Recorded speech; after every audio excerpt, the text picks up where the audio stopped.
সকালবেলা ঘুম ভেঙে যেতেই চলে গেলাম গঙ্গার পাড়ে। কেন গেলাম? গঙ্গার পবিত্র হাওয়া, নির্মল হাওয়া মনকে উদাস করে দিল। শুধু তাই নয়, গঙ্গা পাড়ে ধনী দরিদ্র গরিব দুস্থ সবাই যেন একাকার। একেই তো বলে শিবের আলয়। আমরা এখান থেকে যাব ভূতনাথ মন্দিরে।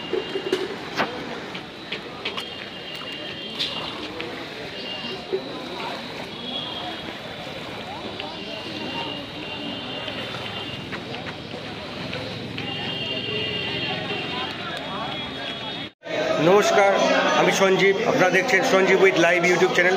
আজকে আমি রয়েছি কলকাতার ভূতনাথ মন্দিরে। আমার পেছনেই রয়েছেন নন্দী মহারাজ। আসুন এবার গর্ভগৃহের কাছে যাব।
মহাদেব ভালো তো?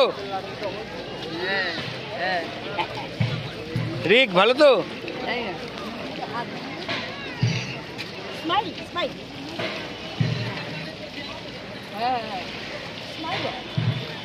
একটা হাইফাই করে দাও, হাইফাই করে দাও।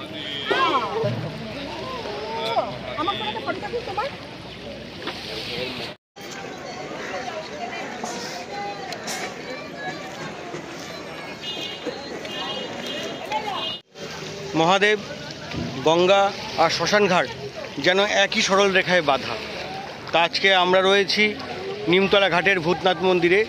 ইতিমধ্যে গঙ্গায় জোয়ার চলছে।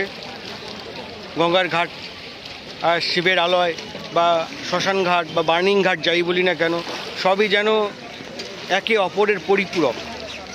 আমরা ভূতনাথ মন্দিরে যাচ্ছি, পুজো দিয়েছি, ভালো লেগেছে, আরেকবার যাব। আসুন তারপর আবার কি করছি জানাবো। আজকে আমরা সকাল সকাল এসে গেছিলাম ভূতনাথ মন্দিরে। ইতিমধ্যে আমরা পুজো দিয়ে নিয়েছি, মাথায় আমাদের টিকা লেগে গেছে। ছেলেও তৈরি, বলে হর হর মহাদেব, হর হর মহাদেব বলছে। প্রচুর মানুষ, ভালোই পুজো দেওয়া হয়েছে। উত্তর কলকাতার সাবেকিয়ানা এবং উত্তর কলকাতার ঐতিহ্যের মধ্যে অন্যতম পড়ে আদি হরিদাস মোদকের কচুরি।